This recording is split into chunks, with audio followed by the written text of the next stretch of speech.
வணக்கம் டாக்டர். ஷீலா வணக்கம். சென்னையிலிருந்து இணைறீங்கம்மா. உங்களுடைய பிரச்சனை என்னம்மா ஷீலா? பல்லாவரம் சார். சொல்லுங்கம்மா. பல்லாவரம். சரி. என் பையனுக்கு தான் சார் கேட்கணும். 18 வயசு ஆகுது. சரி. ஒரே இந்த கஞ்சான்றத வீட்டில் ஒரே பண்ணிக்கிட்டு இருக்கான் சார். நல்லா இருந்தான். இப்போ ஒரு 6 மாசமா இப்படி பண்றான் சார். அதை நாங்கள் எவ்வளோ சொல்லிட்டோம், கேட்கவும் மாட்டேறான். படிச்சுட்டு இருந்தான், 10th படிக்க போக மாட்டேன்ட்டான். இப்போ ஒரே அதே பண்ணிக்கிட்டு இருக்கான். எது சொன்னாலும் கேட்க மாட்டேறான். 18 வயசு ஆகுதுங்களா? 18 வயசு இப்பதான் பிறந்திருக்கு. படிச்சுட்டு தான் பள்ளிக்கூடம் ஸ்கூல் போக மாட்டேன்ட்டான்.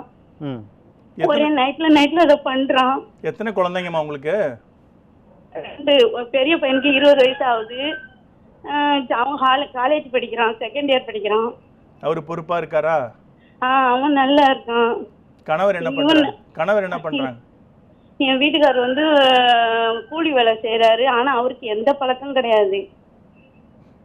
அவரோட அண்ணன் தம்பிங்களுக்கு அந்த மாதிரி பழக்கம் உண்டா? அவருடைய தம்பி ஒரு பையனுக்கு பழக்கம் உண்டு. என்ன பழக்கம்? குடிப்பான். உங்களோட அண்ணன் தம்பிங்களுக்குலாம்? எங்க வீட்டுல ஃபேமிலில யாருக்குமே எந்த பழக்கம் கிடையாது. நிறைய ஃப்ரெண்ட்ஸ் வச்சிருக்காரா இவரு உங்க சின்ன பையன்?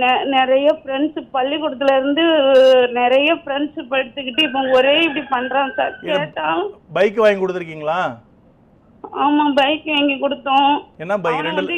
என்ன பைக் வாங்கி? எவ்வளவு ரூபாய்க்கு வாங்கி கொடுத்தீங்க பைக்கு? ஏமா சாதாரண இதுதான் வாங்கி கொடுத்தோம், வாங்கி கொடுக்கல. அவன் 4 லட்சம் ரூபாய் பைக் கேட்டான். அதுக்கெல்லாம் நம்மட வழி கிடையாது. அவன் மட்டும் காலேஜ் சேர்த்திருக்க, என்ன சேர்க்கல அப்படின்னு வீட்டுல ஒரு சண்டை. ஒரே இது நல்லா தான் இருந்தான் சார். இந்த பிரின்சிபால இப்படி ஆயிட்டான். ஆக்சிடென்ட் ஏதாவது ஆயிருக்காமா? ஆக்சிடென்ட் ஆயிருக்கா?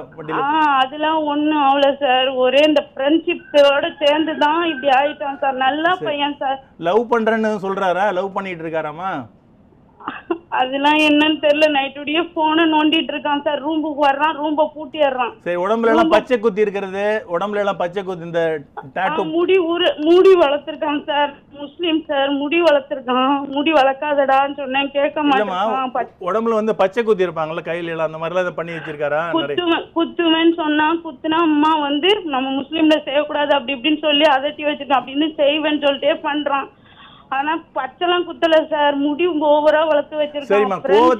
கோவத்துல பிளேட் எடுத்து இப்படி கீறிக்கிறது அந்த மாதிரி எல்லாம் பண்ணி வச்சிருக்கான். கீறான் சார். கோவத்துல எதனால அவங்க அப்பா கேட்டா கைய கீறிடுறான். நைட்டு வர்றான், ரூம்ப பூட்டிடுறான். பூட்டிட்டு தூங்குறேன்னு சொல்லிட்டு என்ன பண்றானோ தெரியல. நானும் எவ்வளவோ சொல்லிட்டேன். இப்பதான் சார் அவன் வாழ்க்கை எதிர்காலம் சொல்லிட்டு அது எதனால குணப்படுத்த முடியுமா சார்? சரிம்மா. ஷீலாமா, உங்களுக்கான தீர்வை மருத்துவர் வழங்குவார். இது கொஞ்சம் கவனமா கேளுங்க. மருத்துவர் ஒரு நீண்ட ஆலோசனை உங்களுக்கு வழங்குவார். தொடர்ந்து பாருங்கம்மா ஷீலாமா. 18 வயசு. இது எல்லாமே டிப்பிக்கலாக 2 நோய்கள் டிஃபரன்ஷியல் டயக்னோசிஸ் சொன்னால், ஒன்று பர்சனாலிட்டி டிஸார்டர், பிறவி குணக்கோளாறு. இன்னொன்று பைப்போலார் டிஸார்டர் கூட இந்த மாதிரி பிறவி குணக்கோளாறு மாதிரி காமிக்கும். இவருக்கு அடிப்படையாக கஞ்சா பிரச்சனை கிடையாது. அண்டர்லைங்காக இருக்கிற மனநோய் தான் பிரச்சனை. அவங்க சொன்ன மாதிரி பசங்களை இவரை கெடுக்கல, இவர் தான் அந்த பசங்களை கெடுக்கிறார். எல்லாம் அவர். அந்த பசங்கள்லாம் என்ன, அவங்களோட அம்மாக்கள்லாம் என்ன சொல்லுவாங்க, என் பிள்ளை நல்ல பையன் தான், அங்கேருந்து ஒருத்தன் வருவான், அவன் பைக்கில் கூப்பிட்டு போவான், அதுக்கப்புறம் தான் அவன் கஞ்சா அடிச்சுட்டு வருவான்னு சொல்லுவாங்க. அதனால் அந்த அவனோட நண்பர்களை ப்ளேம் பண்ணி புண்ணியம் இல்லை. ஒருவேளை அவங்க கூட இவருக்கு ஹெல்ப் பண்ணுறதா 4 பொட்டலம் அடிக்கிறத 2 பொட்டலமாக குறைச்சிருக்கிறது கூட வாய்ப்பு இருக்கு. அவங்க இவருக்கு மனநோய் இருக்குது. மனநோயினா பைத்தியம் பிடிச்சி அலையிறது இல்லை. மனநோயினா என்ன நினச்சிட்டு இருப்பாங்க, அவன் என்ன சார் அவன் எல்லாம் தெளிவாக இருக்கான், அவனுக்கு மனநோய்ங்கிறீங்க. மனநோயினா சட்டை கிழிச்சிட்டு ஓடுறது கிடையாது. இந்த 4 லட்ச ரூபா பைக் கேட்குறாரு, அப்பா கூலி வேலை பார்க்குறாரு, படிப்பை விட்டுட்டாரு, அவருக்கு காமன் சென்ஸ் இல்லை, லாஜிக்கல் திங்கிங் இல்லை, குடும்பத்தில் படுற கஷ்டம் புரியல. இது கண்டிப்பாக பர்சனாலிட்டி டிஸார்டர் தான். அவருக்கு நேற்றை பற்றி நாளைய பற்றிலாம் கவலை இல்லை. இன்னைய சந்தோஷத்துக்காக என்ன வேணாலும் பண்ணுவாங்க. பச்சையாக சொல்ல போனால் கொலை கூட பண்ணுறதுக்கு ரெடியாக இருப்பாங்க. இந்த மாதிரி ஆளுங்களை வச்சு தான் அந்த கூலிப்படைகள் அப்படி இப்படிலாம் பண்ணிகிட்டு இருக்கிறாங்க. கஞ்சா வாங்கி கொடுத்து 50 ரூபாய்க்கு கஞ்சா வாங்கி கொடுத்தா கொலை பண்ணுறேன்னா பண்ணிவிடுவாங்க. ஆனால் இதுக்கும் சயின்டிஃபிக்காக ட்ரீட்மெண்ட் எடுக்க முடியும்.